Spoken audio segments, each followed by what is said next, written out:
Everyone आज good morning everyone. आज हम मात्राएं, शब्द और वाक्य का अध्ययन करेंगे।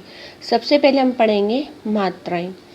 स्वरों को व्यंजनों के साथ लिखते समय स्वर पूरे नहीं लिखे जाते, बल्कि इनके चिन्ह व्यंजनों के साथ लिखे जाते हैं। अर्थात स्वरों का यह बदला हुआ रूप चिन्ह ही मात्रा कहलाता है या मात्रा कहते हैं। प्रत्येक स्वर की एक मात्रा होती है। स्वर जब व्यंजन के साथ आते हैं तो मात्रा के रूप में आते हैं, जैसे कि नीचे तालिका में दिया गया है। स्वर, मात्रा और मात्रा युक्त वर्ण। स्वर है हमारा अ की कोई मात्रा नहीं होती, मात्रा युक्त वर्ण बना क। स्वर है आ, मात्रा है आ, मात्रा युक्त वर्ण बना का। स्वर है ई, मात्रा है ई, मात्रा युक्त वर्ण बना की। स्वर है ई, मात्रा है ई, मात्रा युक्त वर्ण बना की।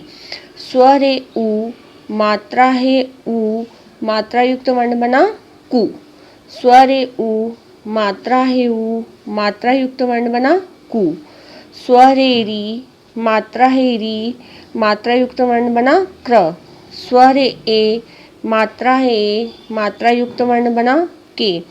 स्वर है ऐ, मात्रा है ऐ, मात्रा युक्त वर्ण बना कई। स्वर है ओ, मात्रा है ओ, मात्रा युक्त वर्ण बना को। स्वर है औ, मात्रा है औ, मात्रा युक्त वर्ण बना कौ।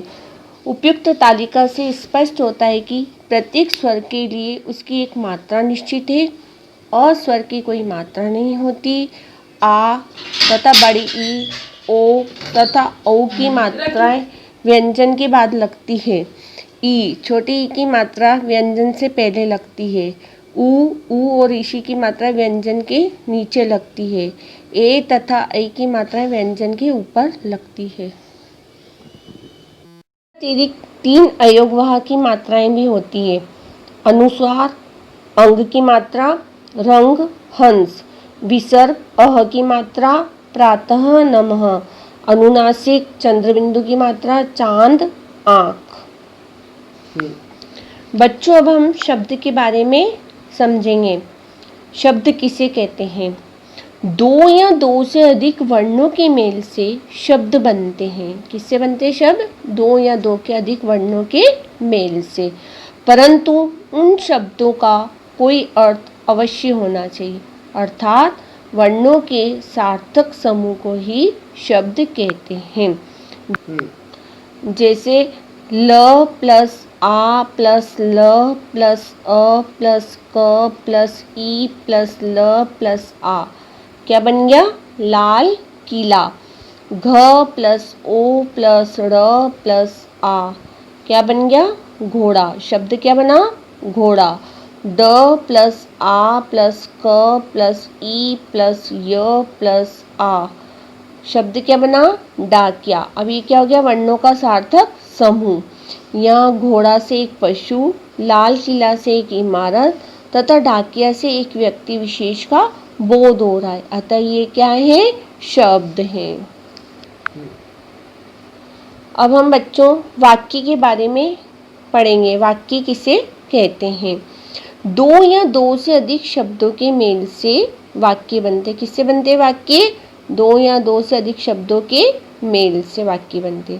परंतु उन वाक्यों का कोई अर्थ अवश्य होना चाहिए। जैसे बच्चे प्लस मैदान प्लस में प्लस क्रिकेट प्लस खेल प्लस रहे प्लस हैं।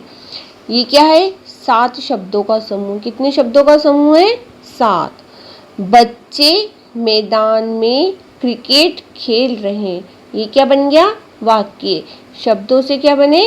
वाक्य बने। एक वाक्य के लिए शब्दों का सही क्रम में होना आवश्यक है।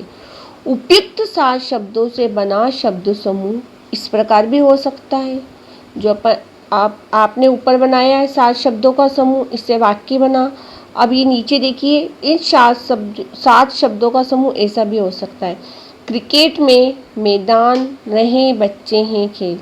इस शब्द समूह से पूरी बात समझ में नहीं आती और न ही इसका कोई स्पष्ट अर्थ निकलता है, अतः ये वाक्य नहीं होगा। अर्थात कहने का तात्पर्य यह है कि शब्दों का वह समूह जो एक निश्चित अर्थ दे वाक्य कहलाता है। अब हम पढ़ेंगे वाक्य के अंग। वाक्य के दो अंग होते हैं, उद्देश्य और विधेय। उद्देश्य, वाक्य में कर्ता के बारे में सूचना देने वाला भाग उद्देश्य कहलाता है। विधेय, वाक्य में उद्देश्य के बारे में जो कुछ कहा जाए उसे विधेय कहते हैं। जैसे निकिता निबंध लिख रही है, ईशान समाचार सुन रहा है।